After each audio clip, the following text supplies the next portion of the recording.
اگر صدیق اکبر کی بات ہو اور ہجرت کی بات نہ ہو، اس سفر کی بات نہ ہو، تو بات یہ ادھوری رہ جاتی ہے۔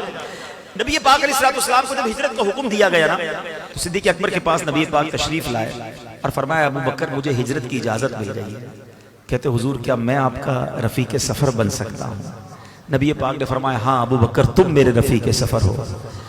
اب آپ خوشی کے مارے رونے لگے۔ حضرت عائشہ صدیقہ فرماتی میں نے زندگی میں پہلی بار دیکھا کہ کوئی خوشی کے مارے بھی روتا ہے۔ اب یہ سفر شروع ہوا، مگر یہ خوف کا سفر تھا، بتانا نہیں تھا کسی کو۔ رات کو سفر کے لیے گئے، نبی پاک آج کے حساب سے جدہ کی طرف گئے، یعنی ایک ایسا راستہ اختیار کرنا تھا کہ جو دوسروں کو پتہ نہ ہو، نارمل راستہ نہیں تھا۔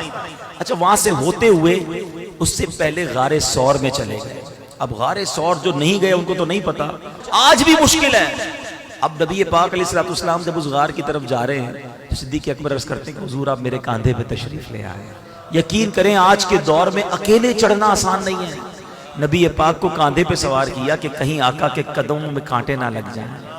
اچھا اس سے پہلے جب غار ثور کی طرف جا رہے تھے نا، صدیق اکبر نے ایک بڑا نرالا انداز اپنایا۔ پہلے آگے چلتے، تھوڑی دیر بعد دائیں چلتے، پھر لیفٹ پہ آ جاتے، پھر پیچھے چلتے۔ نبی پاک نے کہا ابو بکر یہ کیا کر رہے ہو؟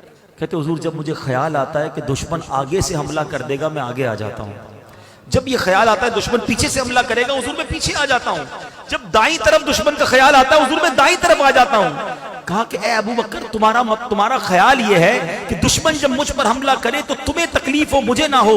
کہ واللہ حضور میری یہی خواہش ہے کہ آپ پر کسی طرف سے بھی حملہ ہو تو پہلے ابو بکر اس کو سہے۔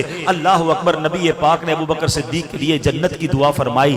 اب جب پہاڑ پر چڑھنے کا وقت آیا صدیق اکبر نے کاندھوں پہ اٹھایا، اوپر جاتے ہیں۔ غار کے اندر جانے سے پہلے، غار ویسے ہی بڑا خوفناک ہوتا ہے، نہ جانے کتنے جانور اندر پہلے سے موجود ہوں، کہ صدیق اکبر نے کیسے مزے لوٹے۔ وہ واقعی ایسا غار ہے کہ اگر دو بندے بیٹھ جائیں تو پیر سے پیر ٹکراتا ہے، سانس سے سانس ٹکرا رہی ہے۔ اتنی چھوٹی سی جگہ ہے، 3 دن اور 3 راتیں اللہ کے حبیب کے ساتھ ہیں۔ مگر سنو کیا کیا آپ نے، آپ اندر گئے، غار کو صاف کیا، محبوب کی آمد ہے، گویا تیاری کر رہے ہیں۔ دیکھا بہت سارے سوراخ ہیں، اپنی چادر کے ٹکڑے کیے، ہر سوراخ میں اپنی چادر کا ٹکڑا ڈالا، 1-2 سوراخ باقی رہ گئے، اپنا پیر رکھ دیا کہ حضور تشریف لائیں۔ طویل واقعہ ہے، نبی پاک تھک چکے تھے، آرام فرمائیے۔ آقا نے صدیق اکبر رضی اللہ عنہ کی گود میں آرام فرمایا، اور اب سانپ ہے جو بھی دیدار مصطفیٰ چاہتا ہے، بڑی کوشش تھی کہ صدیق اکبر انگوٹھا ہٹا لے، آپ نے انگوٹھا نہ ہٹایا، اور اب حضرت صدیق اکبر کے انگوٹھے پر وہ سانپ کاٹتا ہے، زہر ہے۔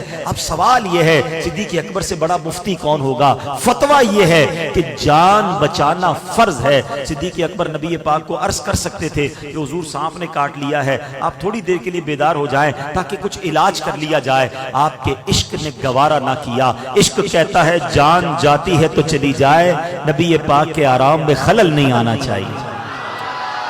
مگر تکلیف کے عالم میں آنکھوں سے آنسو بہتے ہیں، اور وہ آنسو نبی پاک کے رخسار پر گرتے ہیں۔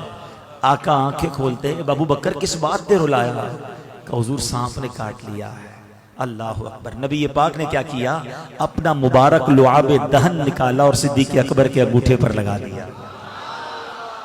صدیق اکبر کا وہ زہر کا درد جاتا رہا، سبحان اللہ۔ جہاں صدیق اکبر نے جان قربان کی، مقام صحبہ پر مولا علی کی گود میں جب نبی پاک آرام کر رہے تھے، سورج ڈوب رہا ہے، مولا علی سے بڑا عالم کون ہوگا؟ ارے مولا علی کو معلوم تھا نماز پڑھنا فرض ہے، مگر عشق علی نے گوارا نہ کیا۔